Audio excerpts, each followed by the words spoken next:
Dieu il a dit وَلَنَبْلُوَنَّكُمْ بِشَيْءٍ مِّنَ الْخَوْفِ وَالْجُوعِ وَنَقْصٍ مِّنَ الْأَمْوَالِ وَالْأَنفُسِ وَالثَّمَرَاتِ. Ça veut dire nous allons certes, quand un musulman il a appris la religion, tu sais déjà ce qui t'attend. Dieu il a dit nous allons certes nous éprouver par de la faim, par de la peur, par de la perte d'être cher, de récolte et d'argent. On sait que le musulman il serait éprouvé par des décès, par de la pauvreté, par des maladies. وَبَشِّرِ الصَّابِرِينَ. Et annonce la bonne nouvelle à ceux qui patientent. Bashara en arabe ça veut dire annoncer la bonne nouvelle. Vous savez d'où il vient ce mot-là? Juste pour vous dire à quel point la langue arabe il faut l'apprendre avant d'aborder le Coran, tout ça. Bashara c'est du mot bashar. Bashar ça veut dire quoi?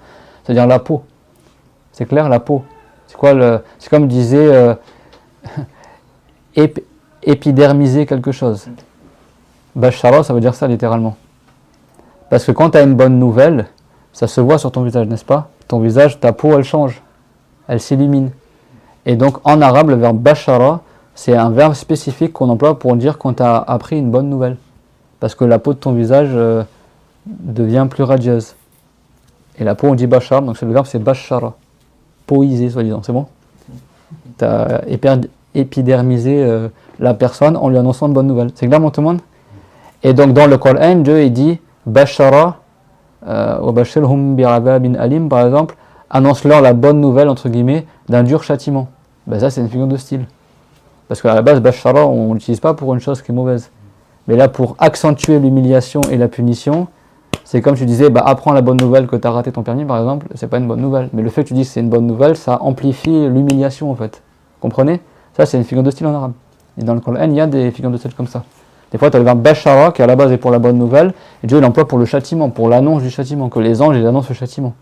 Et ça, c'est encore plus impactant dans le cœur des Arabes. C'est ça que la langue arabe, c'est une science de savoir la rhétorique, les figures de style qu'ils utilisaient, etc.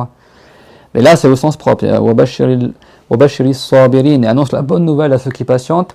الَّذِينَ إِذَا أَصَابَتْهُم مُّصِيبَةٌ قَالُوا إِنَّا لِلَّهِ وَإِنَّا إِلَيْهِ رَاجِعُونَ. Ceux que lorsqu'ils sont atteints par une épreuve, ils disent Inna lillahi, certes nous apportons à Allah, wa inna ilayhi raji'un, et certes à son jugement nous retournerons.